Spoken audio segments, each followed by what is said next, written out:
자, 신약성경 346페이지 디모데후서 4장의 말씀을 볼 차례입니다. 디모데후서 4장 6절에서 11절까지의 말씀입니다. 디모데후서 4장 6절에서 11절까지의 말씀. 자, 찾으셨으면 같이 읽도록 하겠습니다. 시작. 전제와 같이 내가 벌써 부어지고 나의 떠날 시각이 가까웠도다. 나는 선한 싸움을 싸우고 나의 달려갈 길을 마치고 믿음을 지켰으니 이제 후로는 나를 위하여 의의 면류관이 예비되었으므로 주 곧 의로우신 재판장이 그날에 내게 주실 것이며 내게만 아니라 주의 나타나심을 사모하는 모든 자에게도니라. 너는 어서 속히 내게로 오라. 데마는 이 세상을 사랑하여 나를 버리고 데살로니가로 갔고, 그레스게는 갈라디아로, 디도는 달마디아로 갔고, 누가만 나와 함께 있느니라. 내가 올 때 마가를 데리고 오라.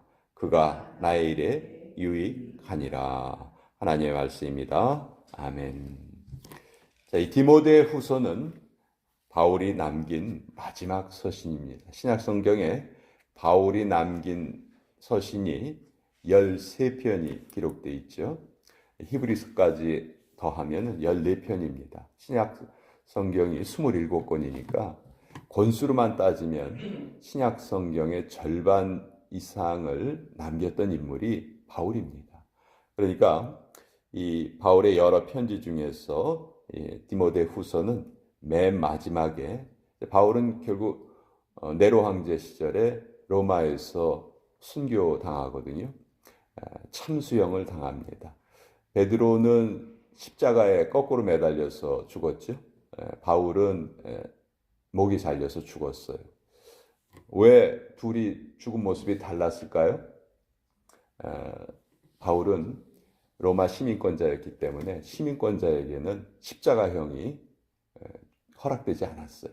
너무 처참한 형벌이기 때문에 로마 시민권자의 특권 중에 하나가 십자가형을 당하지 않는 것이었습니다. 그래서 바울은 죽을 때 참수형을 당했어요. 목이 잘려서 죽었죠. 자, 그 바로 직전에 디모데에게 보낸 편지예요. 그러니까 벌써 바울은 자기의 삶이 거의 끝날 시점이 다가왔다 하는 것을 너무도 잘 알고 있었어요. 바울이 얼마나 영적으로 깊은 사람입니까? 그러니까 벌써 하나님이 나를 부르실 때가 되었구나 하는 것을 깨달았던 것 같아요. 그래서 이 편지로 디모데에게 이제 마지막 유언과 같은 그런 글을 남깁니다. 자, 6절에 보시면 전제와 같이 내가 벌써 부어졌다. 여기 전제라는 말은 제사를 행하는 방법입니다. 그러니까 레위기에 보면 제사의 종류가 있고 제사의 방법이 있어요. 여기 조금 다른데 제사의 종류는 5가지예요. 번제, 소제, 화목제, 속죄제, 속건제. 요 5개는 제사의 종류예요. 종류. 제사가 요 각각 특징이 있어요. 달라요. 근데 제사의 방법은 제물을 다루는 방법이에요. 거제라는 것은 제물을 들어 올립니다. 또 요제는 제물을 막 흔들어요. 근데 전제는 뭐냐면 제물이 포도주라든지 기름이라든지 이런 것일 때에는 전제는 그 제물을 붓는 거예요. 이렇게 붓는 거. 자, 우리 그 잔에 물이 가득 차 있어요. 근데 이것을 다 부어 보세요. 그러면 이 잔에 물이 다 빠져나가죠. 이제 그것처럼 전제와 같이 내가 벌써 부어졌다. 즉 나의 일생이 하나님께 드리는 그런 제물과 같은 성격이었는데 이제 그 제물이 다 부어졌다. 즉 나는 지금 나의 삶을 마감할 때가 거의 다가오고 있다. 나의 떠날 시각이 가까웠도다. 이렇게 말하죠. 근데 7절과 8절이 어떻게 보면 바울이 자기의 삶을 되돌아보고 남기는 한마디의 말이에요. 나는 선한 싸움을 싸우고 나의 달려갈 길을 마치고 믿음을 지켰다. 사실 바울은 예수님 믿는 믿음을 갖기 전에는 예수님의 믿음을 가장 앞장서서 반대했던 사람이죠. 아주 바울은 한번 어떤 일에 내가 해야 되겠다 이렇게 마음을 먹으면 정말 물불을 안 가리는 그런, 어떤 면에서 보면 참 의지력이 강한 사람이었는데, 하나님이 그 바울을 또 눈여겨 보시고요, 그 바울을 180도 사람을 바꿔주셨잖아요. 그랬더니 말만 들어도 그냥 부들부들 크리스찬들을 떨게 했던 그 핍박자가 이제는 가장 앞장서서 예수님의 복음을 전하는 그런 귀한 인물이 되었죠. 그래서 바울은 자기의 일생을 선한 싸움이라는 한마디 말로 표현을 합니다. 영적인 싸움을 바울만큼 많이 했던 사람도 아마 드물 거예요. 그렇죠? 교회도 많이 세웠지만 또 그 자기가 세운 교회에서 배척당하기도 하고 또 많은 사랑을 받기도 하고, 또 바울이 자기의 일생을 표현한 걸 보면 두드려 맞기도 하고, 배가 고파서 먹을 것이 없어서 고생하기도 하고, 배에서 난파하기도 하고, 이루 말할 수 없는 그런 정말 다이내믹한 삶을 살았던 거예요. 그렇지만 나는 나의 믿음을 지켰다. 저나 여러분이 우리의 삶을 마감하는 시점에 나는 나의 믿음을 잘 지켰습니다. 감사합니다. 이런 고백을 할 수 있으면 정말 그 사람의 인생은 보람 있고 가치 있고 의미 있는 인생이다. 다른 어느 것보다도 이것이 우리의 인생의 본질이다 하는 것을 바울이 더 잘 알려줍니다. 자, 그런 바울에게 이제 하나님께서 어떤 복을 내려주시는가? 이제후로는 8절, 이제후로는 나를 위하여 의의 면류관이 예비되었으므로 주 곧 의로우신 재판장이 그날에 내게 주실 것이다. 내게만 아니라 주의 나타나심을 사모하는 모든 자에게도니라. 자, 여기에 보면 우리 성도의 영광이 있죠. 우리가 신앙생활을 하는 것이 결코 쉽지는 않아요. 이 세상의 풍조를 완전히 거슬러서 반대로 살아야 되기 때문에 쉽지 않아요. 그렇지만 그렇게 쉽지 않은 길을 우리가 잘 마쳤을 때에는 우리에게 의의 면류관이 기다리고 있다. 이 말씀처럼 우리에게 기쁜 말씀이 없는 것이죠. 자, 그러면서 바울이 디모데야, 내가 너를 너무 보고 싶다. 너 좀 나한테 오면 안 되겠니? 너는 어서 속히 내게로 오라. 지금 바울은 로마에 있지요. 디모데는 에베소에서 목회를 하고 있어요. 에베소는 터키예요. 로마는 이탈리아예요. 지금도 터키에서 이탈리아로 가려면 비행기를 타고 가야 되겠죠. 배를 타고 가거나. 근데 당시에는 2000년 전이에요. 그런 교통수단이 발달되어 있지도 않았고, 특히 유일한 그 운송수단이 걸어서 가거나 아니면 배를 타고 가는 거였는데, 이 겨울에는 지중해에 그렇게 바람이 많이 불었대요. 그래서 이 당시에는 겨울에는 배가 운행하지 못했다고 합니다. 그러니까 겨울이 되기 전에 나에게로 오라. 너는 어서 속히 내게로 오라. 배가 움직일 때 좀 내가 널 좀 보고 싶다. 근데 그때 한 3달 정도 걸렸다는 거예요. 그 에베소에서 로마까지 가는데. 그래도 바울이 가장 자기가 사랑했던 믿음의 제자 디모데를 보기를 원합니다. 그러면서 이제 10절과 11절에 여러 바울의 제자 중에서 또 어떤 사람은 낙오한 사람도 있고요. 또 어떤 사람은 또 열심히 복음을 전한 사람도 있어요. 데마는 이 세상을 사랑하여 나를 버리고 데살로니가로 갔다. 데마가 한때는 바울의 동역자였는데 결국은 낙오하고 맙니다. 반면에 그레스게와 디도는 각각 갈라디아로 가고 달마디아로 가서 복음을 전했다. 여기에 달마디아는 유고 지방이라고 하는데 지금도 유고 지방에 가면 디도의 그 기념교회도 있고 그렇다고 해요. 자, 11절 누가만 나와 함께 있느니라. 자, 이 누가는 사도행전과 누가복음을 기록을 했죠. 거기에 보면 사도행전의 그 두 주인공이 베드로와 바울인데 특별히 바울에 대해서 많은 그 기록이 남아 있어요. 이걸 누가 기록했냐면 누가가 기록했는데, 누가는 바울의 동역자였고 주치의였고 또 아주 역사를 많이 연구한 역사학자이기도 했죠.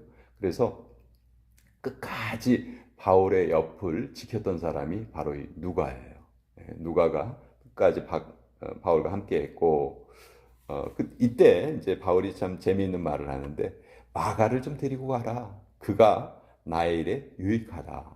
근데 이 마가가 누구예요? 마가가 바나바의 조카예요. 근데 이 바나바가 바울이 처음에는 크리스찬들을 너무 심하게 핍박했기 때문에 바울이 회심한 뒤에도 예수님의 제자들이 바울을 꺼려했어요. 야, 저 사람 혹시 저거 우리 완전히 때려잡으려고 지금 이중 스파이 노릇하는 거 아닌가? 괜히 예수 믿는 척하면서 우리하고 친하게 지내다가 완전히 우리를 다 뿌리 뽑아버리려고 하는 거 아닌가? 왜냐하면 그럴 생각이 들 정도로 바울이 아주 지독하게 핍박을 했거든요. 근데 그래서 회심을 한 이후에 제자들과 사도들과 사귀지를 못해요. 그래가지고 혼자서 이제 한 10년 동안 자기 고향에 다소라는 곳에 돌아가 있었습니다. 근데 그때 바울의 사람됨을 알아본 사람이 누구냐면 바나바예요. 바나바가 그 바울을 찾으러 이 다소까지 갑니다. 그냥 가서 바울 있나 없나 본 게 아니고요. 그 바울을 찾았다는 그 원어의 표현이 뭐냐 하면은 샅샅이 뒤졌다는 뜻이에요. 그냥 바울이 어디 있는지 한 집 한 집 돌아다니면서 다 이 바울을 찾았다는 거예요. 그래서 바울을 찾아가지고 바울을 다시 제자들에게 소개를 하죠. 내가 보증하는 사람이다. 이 사람은 진실로 회심한 사람이다 하는 것을 바나바가 이제 그 보증을 해줬어요. 그래서 바울과 바나바 이 두 사람이 안디옥 교회에서 성도들을 가르치기 시작하죠. 그랬더니 뭐 엄청나게 안디옥 교회가 부흥을 한 거예요. 그리고 이 안디옥 교회는 바울과 바나바 두 사람을 동시에 선교사로 파송을 하죠. 세계 최초로 선교사를 파송한 교회가 안디옥 교회예요. 그래서 그때부터 바울이 1차 전도여행, 2차 전도여행, 3차 전도여행을 다니죠. 근데 1차 전도여행 때 바울, 바나바, 마가가 같이 갔어요. 근데 이 마가가 누구냐면 바나바의 조카였거든요. 근데 중간에 이 마가가 이 전도여행 이 그룹에서 이탈을 하고 맙니다. 끝까지 전도여행을 마치지 못하고 중간에 탈락을 했어요. 아마 이것이 바울에게는 큰 마음의 상처가 됐던 것 같아요. 지금 힘을 모아서 복음을 전해야 되는데 이런 이탈자가 생겨가지고 참 마음이 아팠던 것 같아요. 그래서 1차 전도여행을 끝나고 이제 두 번째 전도, 2차 전도여행을 가려고 하는데 바나바가 바울에게 말합니다. 우리 마가를 다시 한번 좀 데리고 가자. 1차 전도여행 때는 마가가 탈락을 했는데 우리 다시 한번 기회를 주자. 근데 이때 바울이 NO! 한마디로 그냥 NO 해버려요. 그래서 사실 이때 어떻게 보면 최초의 교회 분열이 일어나는 거예요. 바울과 바나바가 분열이 일어나요. 그래서 바울은 이 바나바 대신에 실라라는 제자와 함께 여행을 떠나고 바나바는 마가와 함께 전도여행을 떠난 거예요. 근데 이때 이렇게 헤어졌던 마가가 나중에 이제 마가복음을 기록한 그 마가복음의 저자 마가가 된 거죠. 그러니까 그때는 내가 마가를 그렇게 좀 잘못 보고 했지만 여기 마지막에 바울이 인생을 마감할 때에는 나의 그런 판단이 잘못된 거구나. 바울이요. 이때 사실은 잘못했죠.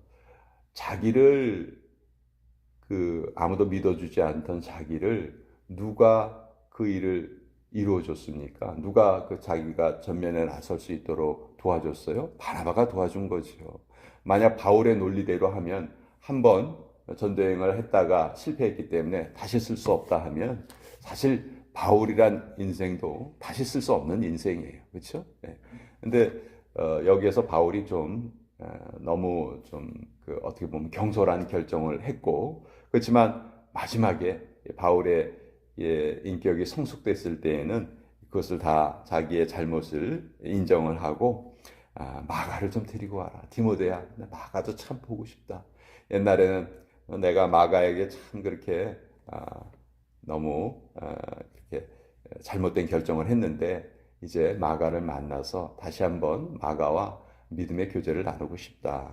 이렇게 이제 이야기를 합니다. 그가 나의 일에 유익하니라. 이렇게 말을 하죠. 자, 우리 디모데후서를 살펴보면요. 어떤 때는 정말 눈물이 핑 돌아요. 이 바울이란 한 사람의 인생, 어떻게 보면 한 수백 명의 인생을 혼자서 산 것 같은 그런 여러 가지 경험이 농축되어 있는 사람이고, 무엇보다도 복음을 위해서라면 물불을 가리지 않았던 그런 귀한 인물이다. 그래서 어떻게 우리가 지금 알고 있는 모든 교리적인 것의 기본이라든지 이 바울이 쓴 글을 보면요, 엄청나게 논리적이고 한마디로 천재예요. 베드로가 쓴 글과 바울이 쓴 글을 비교하면요, 베드로는 주로 단문이에요. 문장이 짧아요. 사실 베드로는 그렇게 많은 교육을 받지도 못했고, 그렇죠? 근데 바울이 쓴 글을 보면 기도문 같은 거 보면요, 한 장 전체가 한 문장으로 이렇게 쭉 이어져 있어요. 문장 속에 문장이 또 들어가 있고, 문장 속에 문장이 또 들어가 있고, 근데 그게 하나도 이 문장의 구조에 잘못되거나 어색한 부분이 없이 완벽하게 그렇게 글을 썼던, 어떤 면에서 보면 참 완벽주의자이기도 하고 그랬던 인물이에요. 그러나 어떤 사람이든지 저는 그걸 믿어요.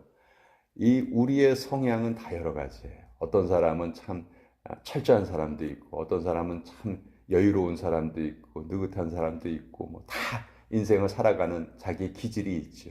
그렇지만 그 기질이 중요한 것이 아니고, 어떤 기질을 가지고 있든지 그가 하나님께 붙들림된 사람이냐 아니냐, 그의 인생을 하나님이 쥐고 계시느냐 안 쥐고 계시느냐, 그게 가장 중요한 것 같아요. 그것만 우리가 확신할 수 있다면 정말 우리의 인생은 참 한마디로 잘 살아왔던 인생이고 앞으로도 하나님께 상 받을 인생이다. 사실 디모데후서만큼 또 감동적이고 또 우리의 인생을 또 잘 표현해 주는 그런 글이 없는 것 같아요. 오늘 이 디모데후서 같이 한번 나눠보았습니다.